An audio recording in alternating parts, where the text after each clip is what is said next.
Yo, what is up? So it's that time of the year where everyone's wanting to cut and lose weight, whether it be for spring break, the beach, for the girls, for summer, or whatever. These are the three things that I see guys always mess up when they go to lose weight. The first one is going to be letting yourself get into the mentality that your training performance is going to go down because you're on a cut. Every beginner almost thinks this. They're like, well, I'm going to be eating less calories, so therefore my training performance is just going to go down. And when you put that mentality in your head, you may actually physically still be able to push the same amount of weight, which if your nutrition and everything is set up correctly, you should be able to, and even progress in a cut. But once you start getting into this mentality that since you're losing weight, you're automatically going to be weaker, you will mentally be okay with that. You will automatically start pushing less in the gym. You won't be taking it as seriously because you're not eating at maintenance or in a bulk phase. That you can't push in the gym anymore, which is absolutely false. The body required a certain stimulus to build this muscle. If you begin to take away that stimulus from the body, and you have less nutrients that you're taking, you are just going to start withering away.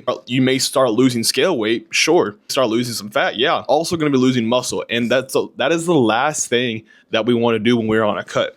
The first cut that I did, I lost the weight. Hell yeah, I lost like 30 pounds, but I went from this fat piece of shit to this skinny fat piece of shit. I lost the weight. I was happy with the weight loss, but I was like, I'm just a deflated version of myself, and that is, not really a good feeling. Maybe you lose the weight, cool, but when you also lose the muscle that you've built during this first phase or during your bulk or whatever it may be, it can be kind of depressing. I think the performance part in the gym is a complete mentality thing. Yes, it can be enhanced and helped with your nutrition as well, but I think it's a complete mentality thing. Like, you have to go into the gym and be like, I am going to do whatever the fuck it takes to sustain the muscle that I built during this bulk. So when I do cut this down and I do cut the fat off and I get to go to the beach and my muscles are humongous, withheld, and I sustain and even progress my gym performance in the gym, or I kept progressing my gym performance. Your mentality should be the exact same as it is when you're in a maintenance phase, when you're in a bulking phase, or what gym performance should be one of the most important things to you during the day.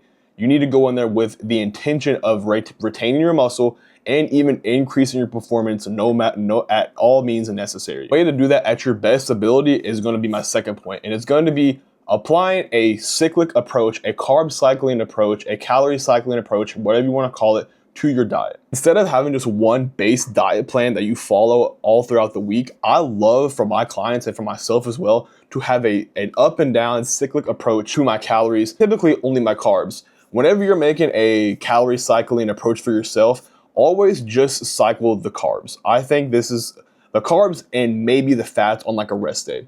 I think that your protein should remain the same throughout all your days, but just the carbs are the main driver that you should be changing, the main variable that you guys should be changing. Why? Because this is going to be the main driver of our gym performance to retain that muscle, and then this will be the main driver that we can cut out to increase some fat loss on our rest days, because we can cut out the calories and cut out the carbs on our rest days because we don't need them. We're not training. So what's the point in taking them besides for an enjoyment standpoint? I'll throw up on the screen real quick an example of a low calorie day versus like a higher carb, a higher calorie day. What I like doing for my clients and myself as well is really honing in on the peri-workout window, because that window of nutrition is what is going to be fueling your training performance, which is going to be fueling your ability to retain and build muscle while you're on a cut. Takeaway in the main addition of carbs I'm going to be adding is going to be at that meal 2, that intro workout, and that meal 3, which would be our post workout. Those are the meals that will be recovering us and fueling us for our training. Therefore, those are the things that I'm going to be taking away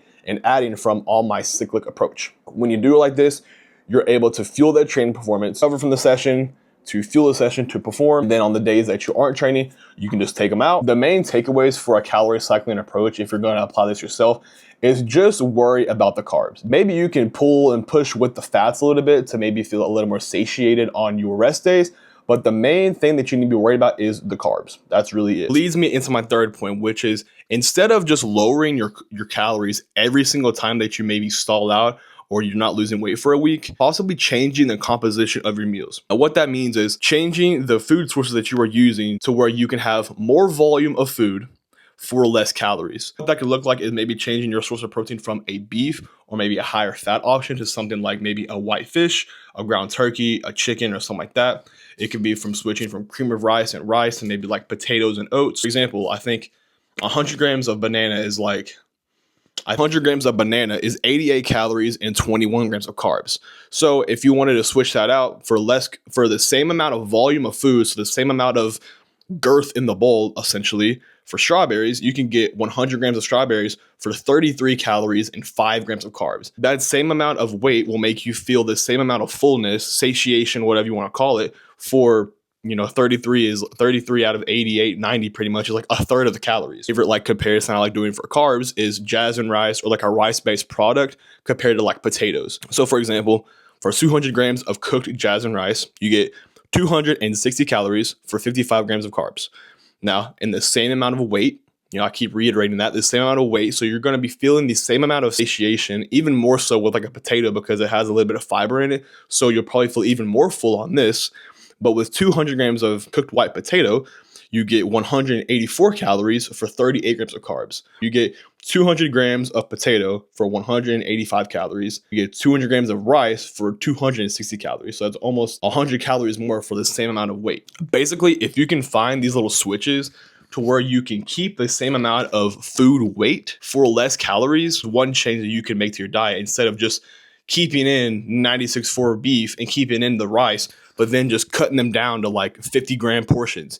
You could have the same amount of portion sizes or even greater, but switched out with ones that yield less calories. Real quick, I'll throw up on the screen some really good examples of some quick switches that you guys can make in your diet to where you can have the same amount of food to where you're not feeling like you're starving, yet you're still getting in good macronutrients and micronutrients as well.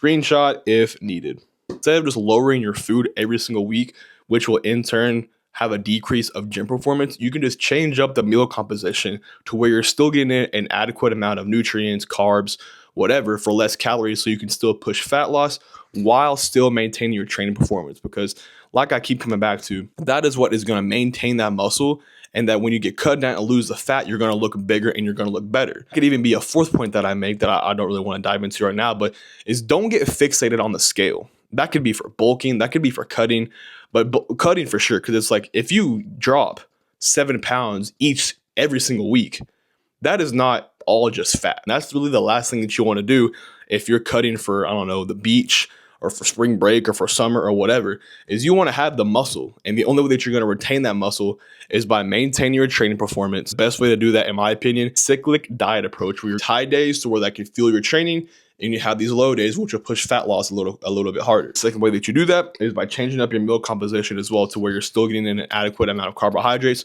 for less calories, so you can still be pushing fat loss while maintaining your training performance. And those are the 3 biggest mistakes that I see guys make trying to lose weight. If you apply these 3 things to your diet and your training as well, I promise you that by the time summer comes or spring break or whatever your goal is, to have bigger, fuller muscles, your training performance will be maintained. Your muscle won't have withered away during your cut like it usually has, and you'll be able to keep all that muscle that you put on during your bulk. I hope you guys can take something from this. If you have any other questions or any other concerns or things that you've gone through in your cut that you need help with, let me know in the comments below, and I will see you guys in the next one.